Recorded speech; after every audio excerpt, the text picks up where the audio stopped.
see a terrifying ice bear with a strange compartment in its belly. The door is covered in frost and the bear's eyes are glowing red. The bear looks oddly realistic. Is it taxidermy? The lieutenant doesn't answer. His eyes are glued to the animal. A sharp slice of light shines out from its mysterious belly door. A gust of freezing cold air rushes to greet you. You hear a low grumble as the bear regulates itself. This is the inside of a refrigerator. The lieutenant takes a peek inside.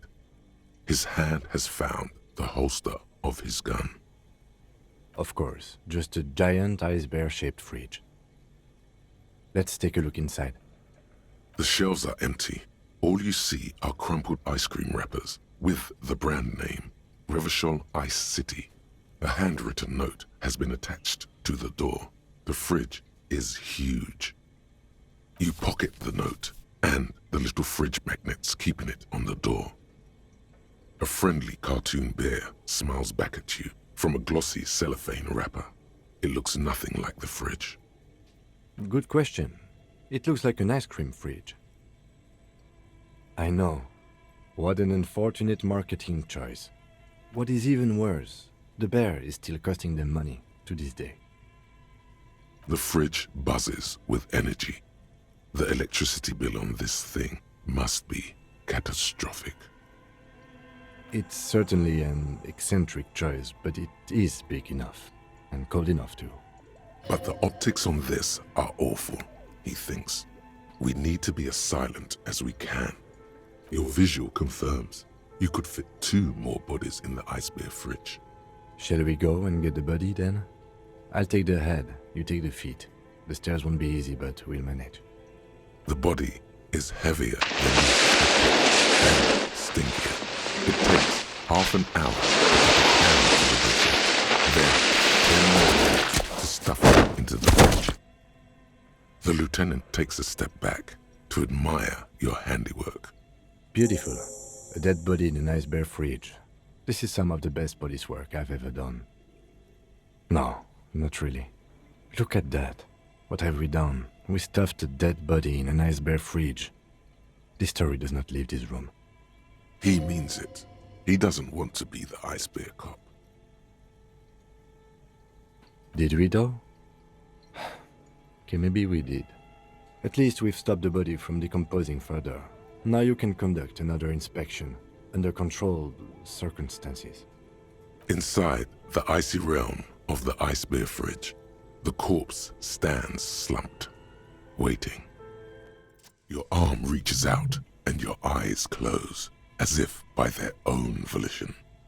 It's dark all around. You feel cold, dead flesh through the latex glove. It's right under the palm of your hand.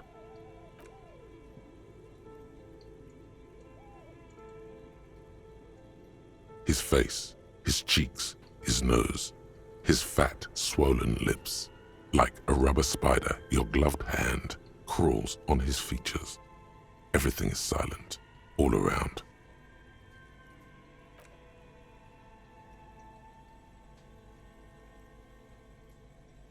The oral cavity is cold and moist. A ball-like tongue attaches itself to the base of the mouth, lolling around like a scallop. You're on the right track. A vision of black and dark red death, pried open by your hands and studded with teeth. Looks like he's laughing. Death fumes rising from his throat. And there, in the back of his mouth, above the bell of the uvula, right in the soft palate, you see a hole, barely visible to the human eye. It is swollen shut, almost vanished. No larger than 0.4 centimeters in radius, the edges appear darkened. An abrasion collar. This is what we're after. I see it. A black trickle of liquid runs into his throat from the wound. Your index fits right in there. A tight tunnel of flesh opens up. Tissue damage. Wide enough for 2 fingers. As you push both in, you reach through his mouth, right into his brainstem. Yes, that's what this part is called. The basal ganglia feels clumpy. What entered here has torn apart his reptilian complex. This man will never sleep again, never wake. Your yellow fingers slide into the remains of the limbic system. There is no resistance. It's gelatinous. The slug-like structures are damaged too. The tearing extends deep into both hemispheres. The lieutenant answers with the sound of his pen on paper. Your fingers are all the way in now, reaching toward the inside of his skull. The cavity goes further, but the entry wound isn't wide enough for the rest of your hand to follow. Your fingers reach toward his skull. His cerebral cortex feels like jelly, cold jelly. Strange fluid streams down your wrist as you push deeper until you feel it on the tip of your finger. Ice-cold serrated metal. Its edges cut right through the latex and into your finger. Can you get to it? There's a tiny crack, a protrusion in the cranium, right in the back of his head. Your finger must be pointing straight at it, from the inside. The object that is in there stops just short of the skull, in the encephalus, knocking this tiny fracture into the cranium. We have the makings of a very small exit wound here.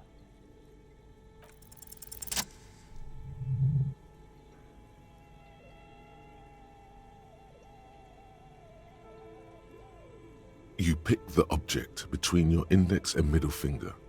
It feels sharp, like metal. With your face twisting from pain and concentration, all you need to do is just... Good. The inside of the head feels cold and smooth, like a glove, sweat dripping down your brow. Careful not to lose the prize between your fingers. With a plop, your hand emerges from the mouth. The garden glove is covered in blood right up to the wrist. Between your fingers, a small flower, a blossom made of lead. A bullet.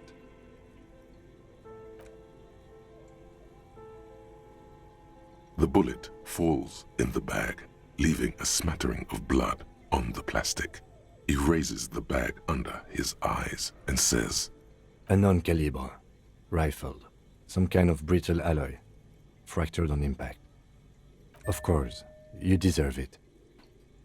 Looks like we need to add one more item to your injury list. Injury number 4. Oval entry wound with an abrasion collar. Soft palate, back of mouth. High velocity. Temporary cavity in brain tissue. Small exit wound on the occiput. How does that sound? Opinion, fatal injury. And one last thing. We can now fill in injury number 3. Ligament mark. Opinion non-fatal. Post-mortem. Treatment.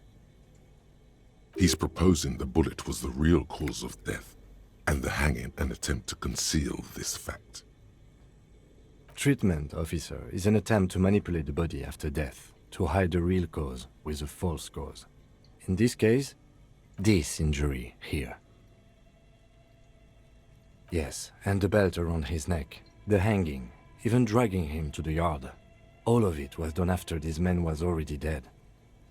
I did not just come up with this. I've had my doubts since you showed me the tracks, officer. Why did they carry him over? Why not march him? There is no satisfactory explanation. There have been other signs too, small things. We were right not to assign hanging as cause of death, as the perpetrators expected we would. No such luck for them. We didn't fall for it, he thinks. There's pride in there. There is, of course, the very real possibility he was both shot and hanged. To hide something. The real killer? The real motivation? What really happened here? That's for us to find out. But this, it will make finding them just a little easier. Yes, we should take a closer look at it. I am certain it has more to tell us. This little thing could reveal much about the weapon that shot it. Oh, you really do. I am glad to hear you say that. Your room in the Whirling in Rags should come with a bathroom. Be sure to make use of it in the evening. To put him out of his misery? It's possible, but it doesn't explain all the other dubious things here. Lack of struggle, primarily. I may be intellectually sloppy, but I prefer one theory at a time. And this just smacks of treatment to me.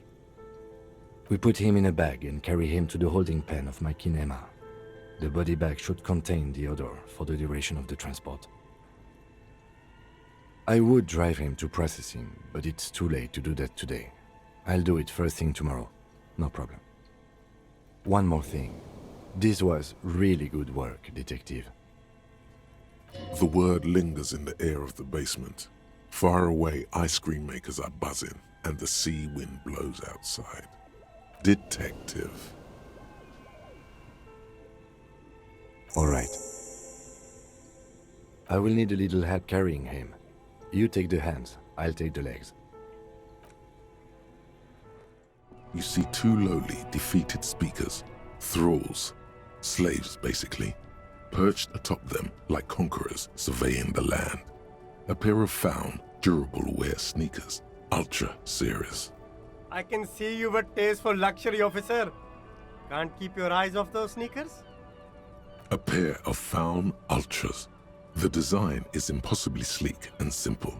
A futuristic silhouette with a sleek monochrome colorway, a jet black upper, and a silver-lined midsole. Those sneakers, mister. Those sneakers are the latest found sneakers. Super air, super fine, super cool. Only 50 real. Only? That's madness. Found ultra. Wear the future. You remember the slogan from some magazine. These once respectable speakers have been conquered, reduced to a mere prop by the indomitable found ultras atop them. No, don't look at the speakers, officer. Look at the sneakers. The sneakers are the stars here. These, officer? These speakers are Samaran garbage. I'm ashamed to even use them for props. Don't waste your time on them. Samaran trash? That sounds like they're from the Samaran People's Republic, produced under the dictatorship of the proletariat. There are clothes inside, cheap second-hand clothes, smelling of strangers' body odors. Don't be shy. These are premium class clothes. Good quality fabrics, best retro design. Save the economy with your style, officer. Save the economy? That sounds off. Haven't you heard, officer? We've got to be economically conscious. Recycle your cash, keep it in circulation. Don't buy new things. Buy eco. Look around, officer. You see all these premium goods just sitting there, not getting bought? We've got to keep the flow of goods moving. Is this really the economy we want to leave to our children? Too bad, officer. Kids make it all worthwhile. Without kids, who's going to be around to enjoy the economy? Don't let me stop you. Open the box and browse a little. You find your hands deep in tattered and faded garments made from weird polyester blends that make your body itch and sweat in all the wrong places. Economical, but also trendy. Look first-hand, buy second-hand. Keep the economy moving. Something cold grazes your hand. Synthetic and sleek. A windbreaker. Surf, it says, but also wind, summer, 100% waterproof, and sport. All in different typefaces. Good choice, officer. Mega sporty. And it's only $4.50 for you, sir. You see a Samaran street vendor surrounded by a motley assemblage of goods. When he realizes you're looking at him, his face breaks into a wide, welcoming grin. The name Sileng is embroidered over his breast pocket. Happy shopping, officer. Everything's cool here. Everything's cool.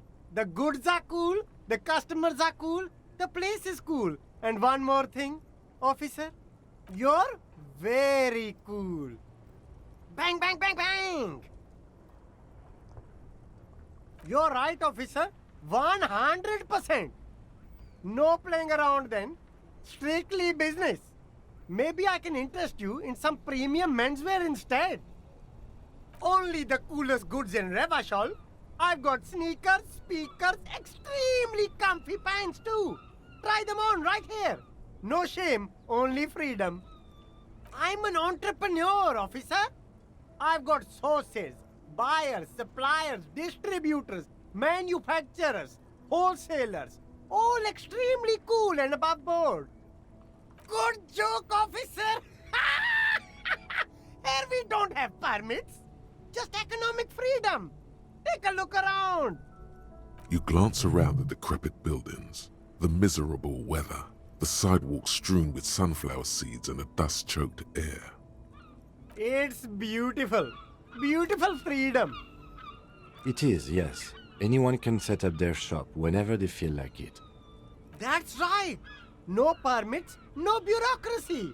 That's why this city and its law officials are so cool. If you wanted to be cynical about it, you could say we are here to protect the interests of property holders. I am not, however. My man, officer, you make all this possible. Without you, this climate would be extremely bad for business. You're part of the gossamer state. Gossamer is a fine, filmy substance consisting of cobwebs spun by small spiders, seen especially in autumn. It's safe to say he's referring to the near absence of regulations. Yeah, cool ruins. I get to sell quality goods like these by cutting out the middlemen. You don't have to rebuild your house, live in a crater, or in a tree. Where can you do that? Only here. You're pretty sure you can live in a tree elsewhere too, but he wouldn't believe it anyway. No need for discounts at ceilings, officer. Everything's already on sale. Anything you want, 50% off. But did he first mark them up 100%, just so that he could put them on sale? My man, you know how the game is played. You and me, we should work together. What do you think? Shake things up? Anything for you. Me? It's a boring story, officer. Who cares about the past? I'm all business now. All Revachol. This man probably comes from Seaguy, sometimes known as the Apricot Suzerainty, an archipelago in the Samaran Isola. Apricot Suzerainty calls to mind an era when the Seaguy archipelago was colonized by Revachol. It's a bit of a slur, in other words. Very cool. I admire your awareness of our intertwined histories. It's super nice of you to apologize for colonialism, but the Apricot Suzerainty is a shithole. That's why I left. If you say so, officer, I don't worry too much about politics. I'm an entrepreneur, you know. Whatever's good for business is good for me. Start with a little compliment, then work your way up from there. This is about business, remember. Oh, okay. But why, officer? An investment? What kind of investment?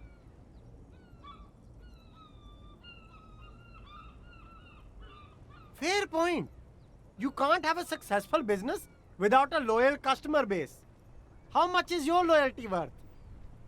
What? Only a $5? You can't even buy a pack of Royal Extras with that. Let's make this one stick, my man. 10 Real is a bargain for that kind of investment. You got it, my man.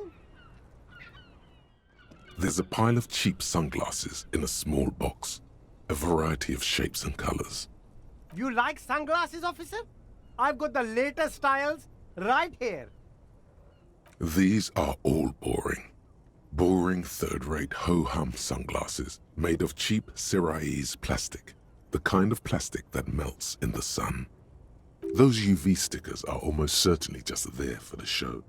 If anything, these lenses probably direct more UV light into your pupils. A UV magnifier. These are all first-rate sunglasses. Premium design, superb material, very cool, UV resistant. These will definitely keep your eyes safe and cool while doing your dangerous police work.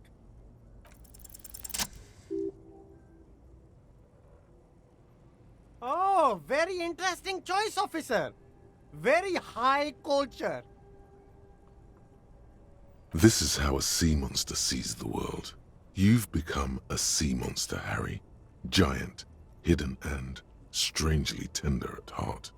All is blue. Yes, but they also make your soul quiver like jello. So deep. Wow, officer. You look so cool. And they can be yours for a mere 3 real. My regular customers have passed them all up because they've got no taste. But you found them. The lieutenant tilts his head and steps back, eyes narrowed in a thorough examination. It's a case to him. You look like a musician. Like a blind musician. But you could do worse. Take them if you want. The front of this quarterly journal features a large satirical portrait of the late King Friesel. From the sides of his head, a pair of white antlers spread to the corners of the cover. Because white antlers are one of the symbols of communism, they represent a society in accord with the natural world and at the same time above it. Because Friesel was incompetent, foolish, and cruel. In short, the embodiment of everything the communards wished to overthrow. It's satire, you see. To your disappointment, there aren't any full-color pictures to direct your attention. Just column after column of closely set text, interrupted occasionally by little doodles in black and white. After rifling the pages with your thumb several times, you return to the table of contents. The magazine is divided into several sections. International developments, Kunst und Kultur, and local concerns. Just inside the cover, there's also an editor's note. Comrade, as you know, this journal takes its name from Mazov's immortal expression, du cristal à la fumée. This was his way of describing the way the rigid, crystalline structures of capitalist ideology turn to smoke under communism. But, like the structures of capitalist ideology, we too are at risk of going à la fumée, unlike many publications which are content to spoon-feed their readers reassuring drivel.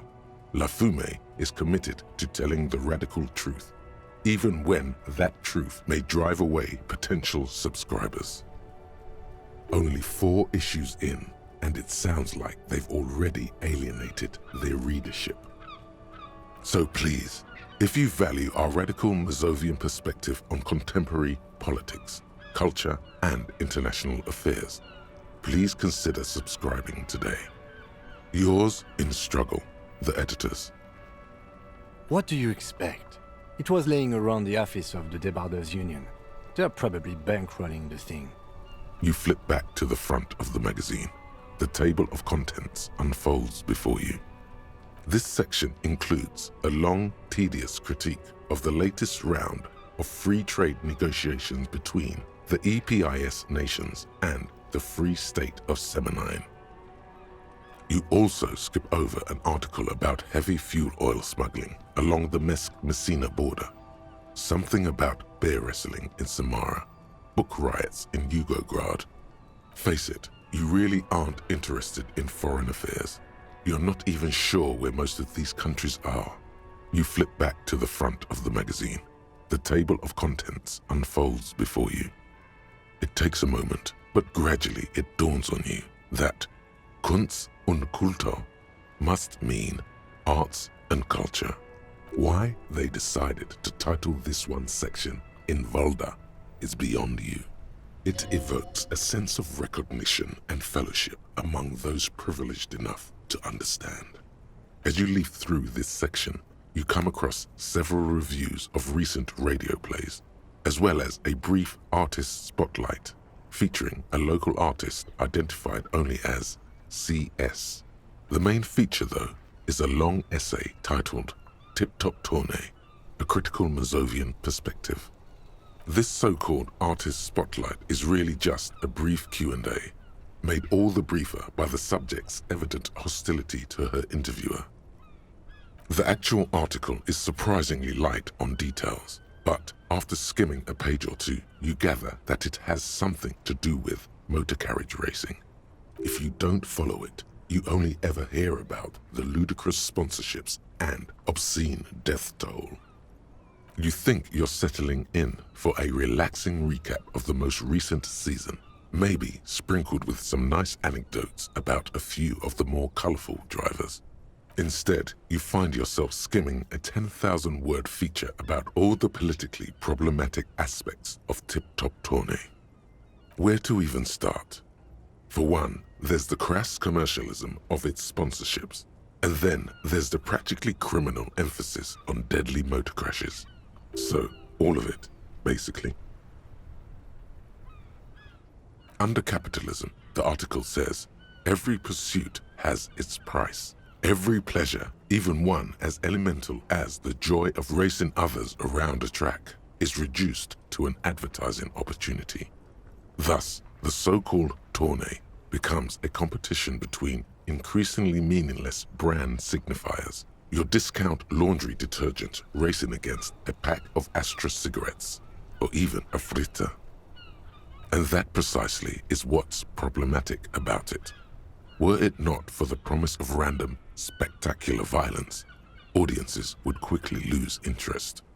At the end of the day, it's the destruction of these 750,000 real racers that you're really watching for. You see, one cannot avoid the conclusion that Tip Top Tournée is simply the apotheosis of spectacular entertainment under capitalism. Ah, come on. Can this article read your mind? A certain kind of young man reads one or two books and suddenly thinks he understands the secret structures of reality. If I had to wager, I'd say they've never even seen the inside of a motor, much less a motor race. I take whatever they write with a large grain of salt. You flip back to the front of the magazine. The table of contents unfolds before you. Unsurprisingly, much of this section is taken up with articles declaring unqualified support for the dockworkers' strike. You skim the headlines. Paint the harbor red and white. Martinez tames the wild pines. A city in revolt. First we take Martinez, then we take La Delta. Finally, there's a brief article by the writer, G. Martin, accusing the owner of the Capeside apartments of illegally attempting to evict certain communist tenants simply for not having paid their rent. According to these editorials, there can be no accommodation with the forces of international capital or their mucilaginous allies in the coalition. Why do communists love puerile insults? And they wonder why they're always being left out in the cold. Judging from the context, it's something very large and fundamental. You should probably know about it already, honestly. You flip back to the front of the magazine. The table of contents unfolds before you. The worn map features the patchwork grid of the streets of Martinez, with directions to appropriately touristy locations. Year 48 resides on the upper right corner. Your finger moves through the various streets, across Rue de Saint-Ghislain and Rue Saint-Cypar, over Saint-Brun and Martinez North, finally coming to a halt on the spot where you are currently standing, although the map gives no such indication itself. For a more detailed view of the map, go to your journal and select the Map tab. The note is written with a blue pencil on a piece of lined office paper. The kitchen magnets have left spots on its surface. Does it say anything interesting? This is tangential at best, but the lieutenant's detective instinct is still active. Someone has scribbled, S. I can't believe the off-site copy is still here.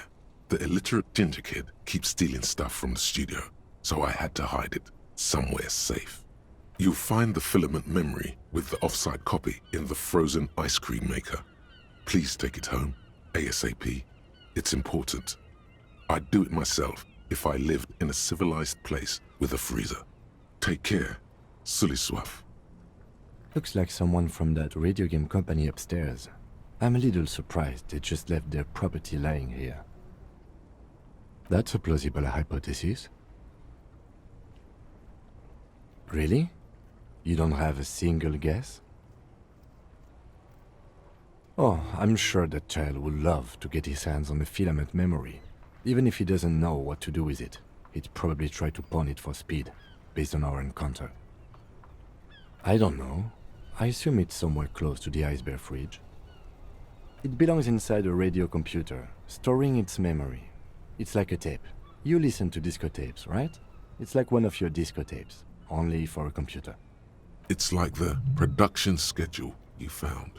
Only this one's an off-site copy. The bullet is safely sealed away in a plastic bag bearing the RCM stamp. Kim has filled out the label on the bag with the item number, case number, and date and location the bullet was found. Beside his orderly handwriting, the bullet looks especially sad, like a tiny, shriveled head of cauliflower. What? Well, if I was the bullet, which I'm not, I would say, find the weapon that shot me. If we find who owns it, we will have likely found who used it, possibly to kill our victim. In conclusion, the more we know about this bullet of yours, the better. The jacket of the bullet is made of a yellowish metal. It has blossomed out to reveal a dark grey core. The base of the bullet is close to 5 millimeters in diameter. You can just about make out a few striations near the base of the bullet. Little hairlines, linear. It feels standard. It's quite destroyed. Some of the fragments are still lodged in the wound. What can you say about the bullet so far? A jacketed bullet. Okay.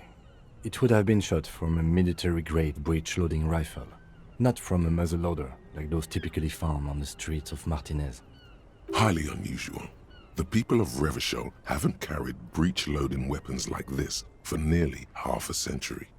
Even the RCM uses ordinary unjacketed conical bullets. This is strange. Very strange.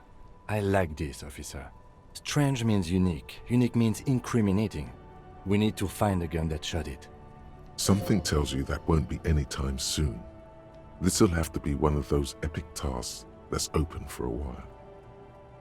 The squashed bullet has some sharp edges where the jacket has split open. It feels cold, even through the bag. You wouldn't ordinarily have cause to handle jacketed bullets. The citizens' militia uses cast bullets only. Little pebbles of metal loaded from the muzzle, usually in a cartridge. What's this? We're getting reports of normal, reasonable, temperate political opinions somewhere in Martinez. The air suddenly feels calmer, more transparent in a strangely tender way. Perhaps it's the hangover. Perhaps it's a temporary surge of serotonin.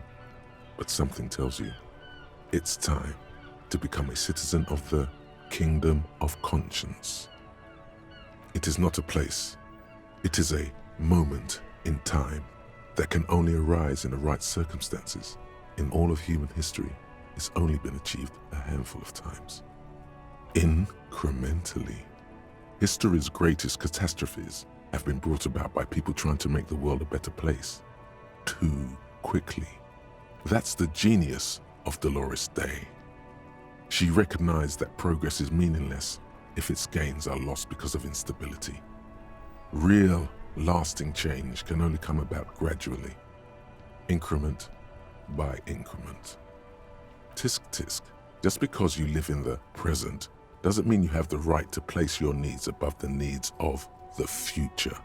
You may never live to see the Kingdom of Conscience. Your children may not.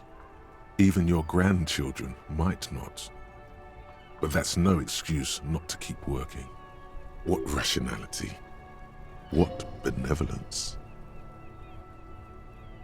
Do you believe the status quo is preferable to chaos and bloodshed? There you have it. Sometimes holding the line is progress. The kingdom is difficult to comprehend and even more difficult to describe, partly because humanity will need to discard many of the categories that define and limit it today. The kingdom of conscience is post-capitalist, post-national. It's also post-industrial, post-ideological, and even post-sexual. What you want is immaterial. The kingdom of conscience is coming, whether you like it or not, only very slowly. We should think about calling it a day, maybe. The nights are still miserably cold this time of year. You should take care of that, then. Let's talk to him anyway. An officer of the RCM shouldn't be sleeping in the street. We'll figure something out. Though he finds this situation frustrating, he is doing his best to not make you feel any worse than you already do. Can I help you? Yes, have you got it? Does that arrangement include you paying me what we already agreed you owe me? What about what I have been through, huh? You're not the goddamn protagonist of this story. I am. This is my hostel cafeteria, and I need my money. Literary demotion. That's the worst. Good luck trying to use it. All the locks have an electronic component. They have to be unlocked down here with a master key before your guest key will open the lock. Not until you bring me the money. Okay, I might have something in my motor carriage we can use when you're done here. I really didn't want to resort to this. The man is thinking. Oh, Lieutenant, we're done here. Mine? No, it belongs to the Whirling in Rags. Thank you for clearing that up. Why do you keep the container locked? Why? To keep the hobos and drunks out. That's why. And the neighbors too. They put their trash there and they don't pay for the garbage company. I thought as much. And are you the only party with access to the trash container? Well, yes. Us and the garbage disposal company. It seems a little callous, doesn't it? Something stirs in you. Prod at him and find out. Callous? What are you, Kras Mazov? Almost all establishments in Revachol keep their trash locked. The Whirling in Rags is not special in that regard. Krasmazov, nom de guerre, was an economist and a historical materialist. He was a leading figure on the Grad side of the Centennial Revolution, where he headed the 9-day government. Mazov is considered the father of scientific communism, Mazovian thought, or Mazovianism. No one was implying you were, officer. Where were we? What do you need them for? It concerns the case. Please cooperate. Just bring them back once you're done, please. Another thing. Great. I love those. Yes? Inside, you see a set of steering levers, a radio microphone, a pull-out toolbox, and the soft glow of the fuel preheater gauge. I have something here we could sell. Look in the back, in the suspect transport enclosure. Transport enclosure. Regular people just call it the cage. The cage at the back of the motor carriage looks rather uncomfortable. 4 shiny hubcaps are stacked against the seat. Their silver edges sparkle in the dark. I confiscated these 4 a little while back. We can take them to the pawn shop down by the Martinez Canal. There are spinner hubcaps, frivolous things you put on your wheels. When the wheels come to a stop, the caps keep on spinning. There's no real use for them, it's just for vanity. A vanity he wouldn't mind. A couple of weeks ago, I stopped a young man for going slower than the speed of traffic. Turns out he was some coalition official's son and high. I took them, and arrested him for driving under the influence. That they are. I was going to take them into evidence, but they weren't necessary for conviction. He never asked for them back. No, that would be silly. I don't know why I kept them. It doesn't matter.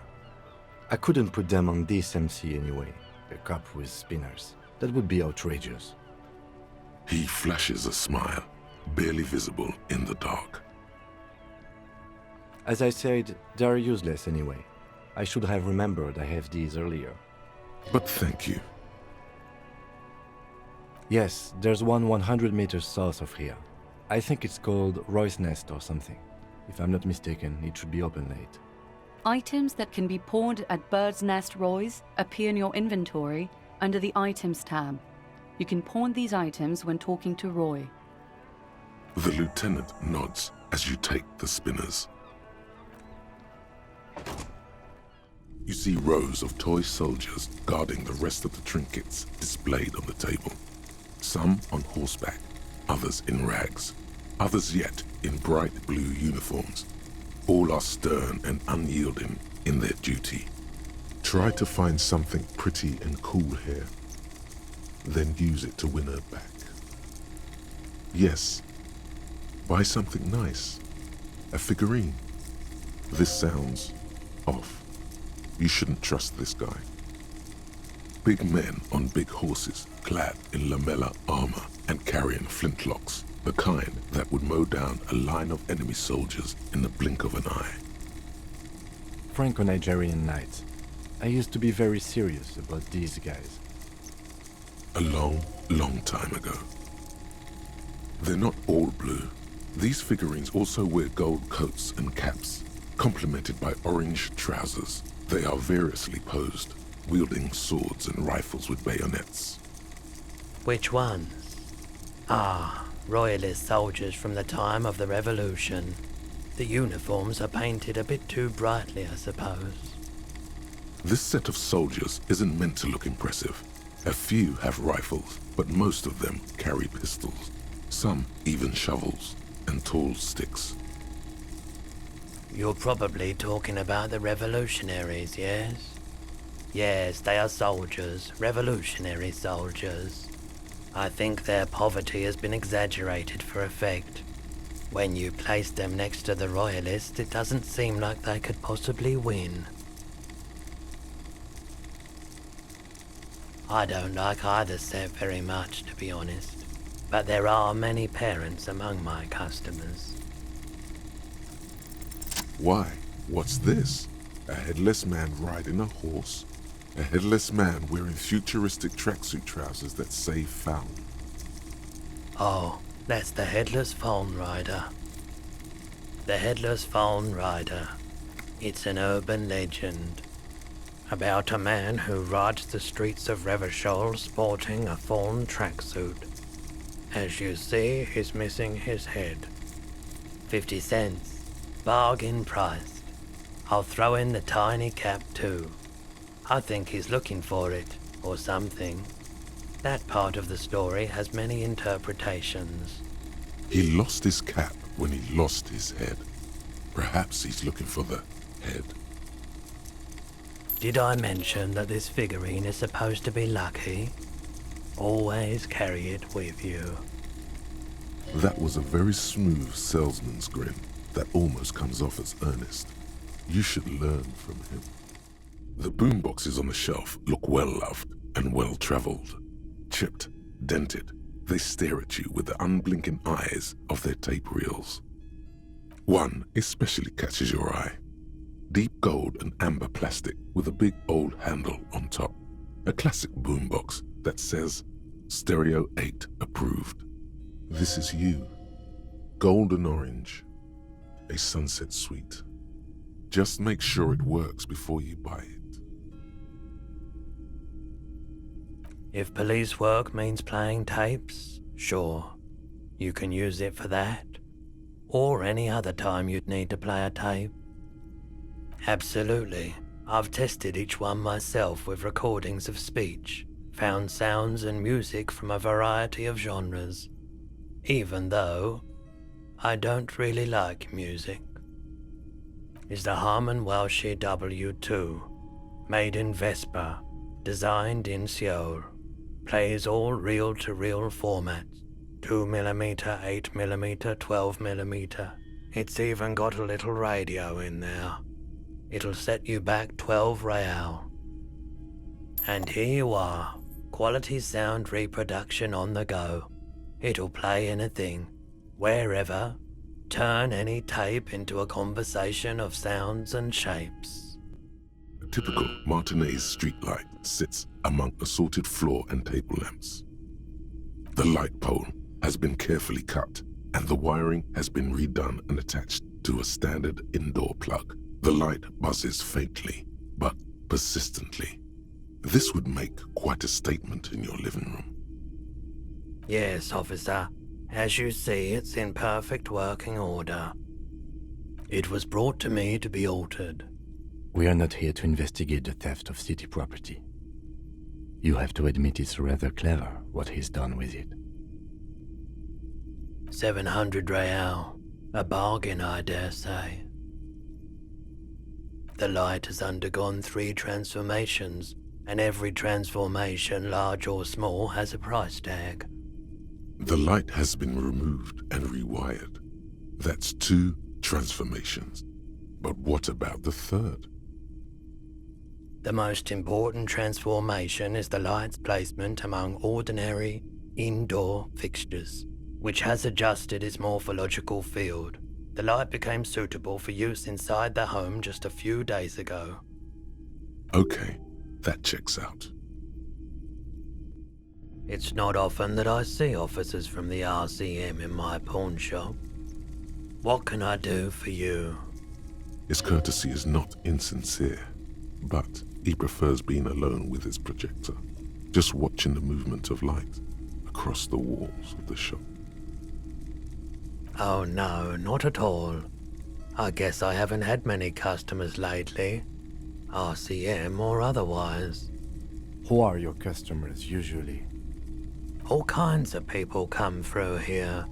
Locals, travelers, people looking for a deal, people looking for a keepsake, people who are terminally bored.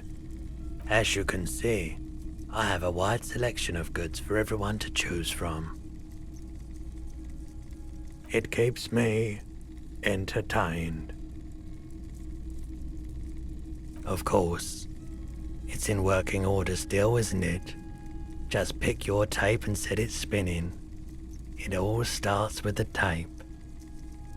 Yes, we'd like to sell these hubcaps.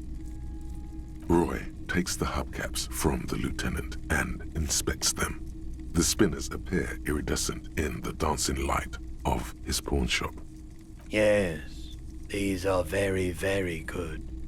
Did you defraud some foreign prince for them? Jump-a-mesque banger? No matter. I'll give you 200 real. No one was defrauded or jumped, I assure you. Of course, I meant no offense. 200 real for you, officer. Delightful doing business with you. Do come again. Thank you. Here's the 130 real you need for your bill. Do not waste it. The rest is for him, to compensate for the pain of being separated from his radiant spinners. The windfall is a small consolation. Anything else you're thinking of selling?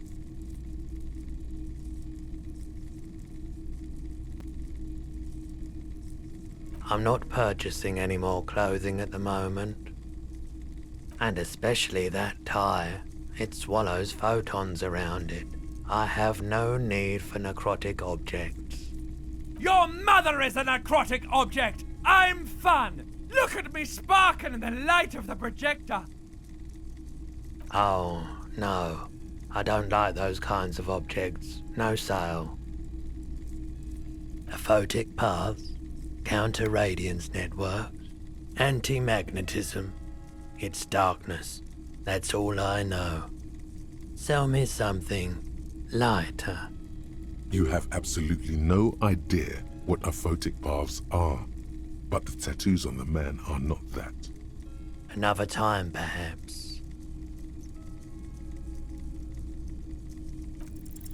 Feeling warm and enthralled by the movement of light, while the mind continues to race forward. Lucky bastard, he's probably on Pyrrolidon. It's tough to come by on the street. A drug developed by the military to treat and prevent radiation sickness. It has psychedelic side effects, and it makes your eyes turn yellow. I try to keep the shop at a comfortable temperature. There's a note of indignation in his voice. Interesting. Those triangle patches on his vest, you have a feeling they mean something, like they're similar to the halogen rectangle on your jacket. I was with the Emergency Relief Brigade. You know, after the People's Pile disaster. Had to take Pyrrolidon for radiation sickness. That's what you were hinting at just now, wasn't it? He's taken it for mental and emotional, not physical pain these days. A bad idea. Some poor leftist built a particle decay generator in hopes of bringing affordable electricity to underserved communities. It malfunctioned. Radioactive waste everywhere. Probably some of it in you too.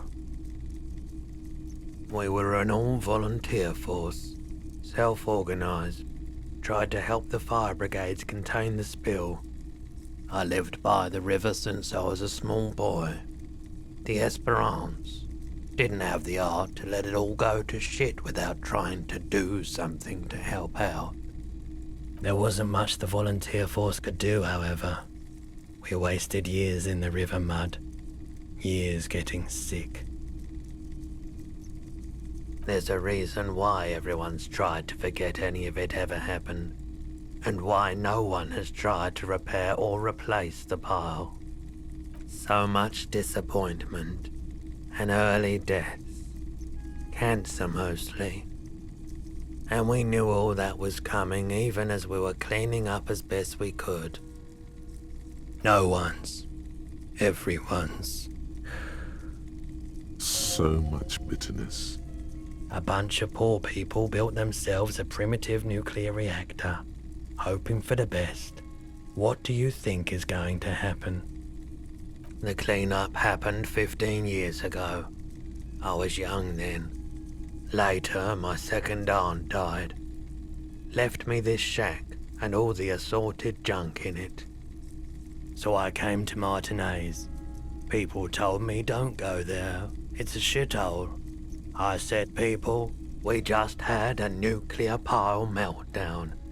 I'm gonna get as far away from Forburg as I can. Still in the same city, but I like the theory more than the story. Outward movement, not vortices.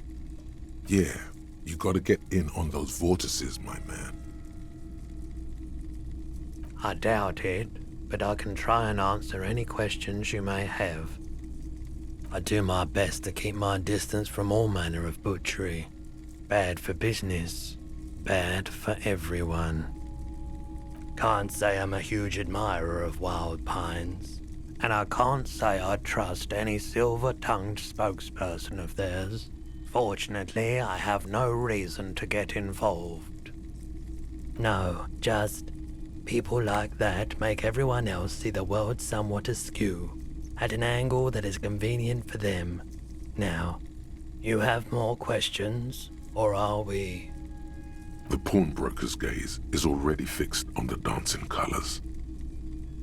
Someone else came here earlier today asking the same question. I promptly sold her the gun you pawned a couple days back. This is a pawn shop, and it did feel as if you've met before. Oh God. The lieutenant shifts from one foot to another, alert. You were adamant about getting rid of it, officer. Said you were undeserving of a service weapon of the Revachol Citizens Militia. And I don't like keeping guns around the shop for long.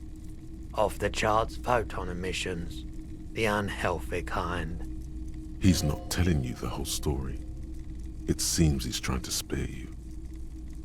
You weren't quiet yourself, officer. You were very distraught.